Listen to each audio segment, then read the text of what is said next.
How ready do you feel, Matthew, for going back to back, essentially? Yeah, it's been a bit of a different journey this year.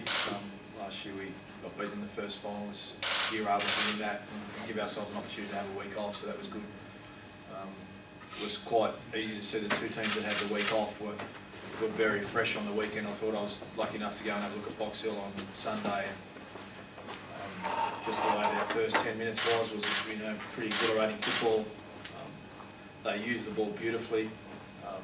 They're going to have extra players back into that team, possibly from the AFL. So, and the Etihad Stadium is going to be a fast track. So they're an outstanding football team. They just blew Werribee away on the weekend quite convincingly, and we're running out the game very strongly. So for us, it's going to be a very even contest, we think. And we're probably playing against a team that is, as Damien said, very healthy, very fit, and very, very skillful, and a good contested team. So it's going to be a mighty game, and something we're going to have to be at our very, very best to win this game. That's what we feel. How important is it to have the two AFL lineups playing on the same weekend? Obviously, no qualifications issues with both teams.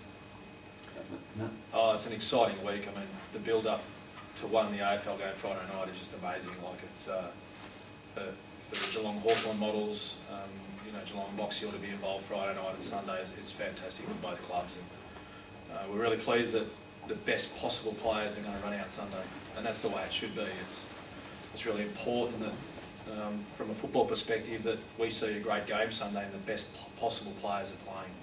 And thankfully, the game on Friday night with the Hawks and the Cats has allowed that.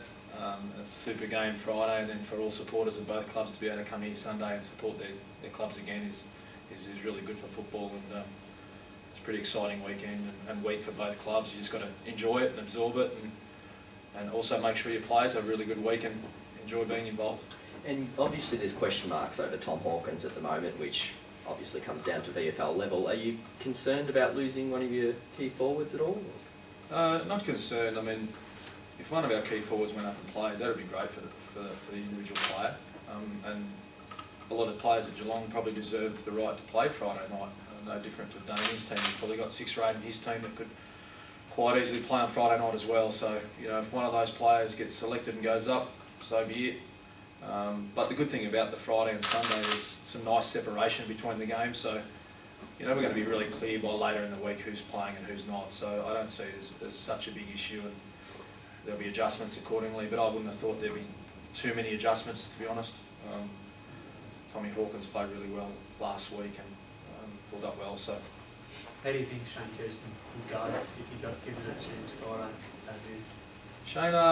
Shane's again, like 7 or 8 other guys and players. He's progressing well as a player. He still has a lot to work on as a young player. He's only in his 2nd year, so he's developing his game. He's a beautiful kick. He's a lovely mark. His defensive pressure is getting better all the time. Still a work in progress, but getting better. And I'm sure he'll handle himself really well in front of 90,000 people. And that'll be up to Scotty and the match committee later this week to make those decisions.